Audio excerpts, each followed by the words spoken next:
Welcome to Nintendo Ninja News. I'm your host, Chris Diasis, and we're here to talk about something a little bit different with Zen Studios and their game Pinball FX3 on the Switch. Now, Zen Studios called out three sort of websites of Nintendo Everything, Nintendo Life, and Vooks about a news articles that they published that they said, this is what they said on Twitter. Dear Nintendo Live, Vooks, and Nintendo Everything, please, if you're going to make news out of a Twitter response, report the whole conversation and don't use two words for clickbait. Pinball FX3 does not look terrible on the Nintendo Switch. Now, looking at the original articles, someone said on Twitter that the tables that previously looked good on the Wii U are jaggy, blurry, da-da-da-da-da. However, this person was putting this up on a large projection, which is much bigger than your average TV and obviously much, much bigger than, your handheld screens. So there is no jagged edges or issues like that when you play it on your average TV or on the handheld mode of the Switch. So them calling it out was a very interesting thing. Some of the replies in terms of Nintendo Life's response was, to be fair, we quoted your other tweets in the main body of the story. Someone else said, I don't think they have a problem with that. It's no doubt the heading. And they said the heading contains two words from what was three-word sentence, heartily like we were making up quotes. Books.net reply was saying they've updated their article. They were messaged last night about it. Da-da-da-da-da.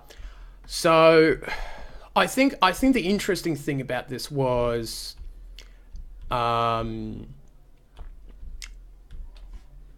their response saying, yep, looks terrible, reformulating a patch to get it up to 60 frames in handheld and hopefully bump up docked to full 1080p, which is pretty cool. And they're working on it. I think what happened was, yes, I think these websites did carry the whole conversation. The whole conversation was pretty much in those articles, but they probably did narrow right down on the it looks terrible. And I don't think it might have been fair on Zen Studios. Now, I know Zen Studios from the Wii U days and they do make really good, impressive games. So it is very, very interesting. And to be honest, when I originally saw these articles, I was looking at the game and I was thinking, I'm not seeing much of an issue there, to be honest, in terms of graphics and that. But they are working to improve it.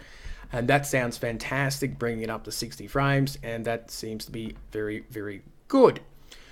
So, and I was a little surprised because even, Vooks, this Australian website, 99.9% they get everything right and they do things. So I think overall this should blow over. It shouldn't be such a big thing. But it was interesting that an actual dev studio called out three websites and sort of said, hey, what are you doing to us?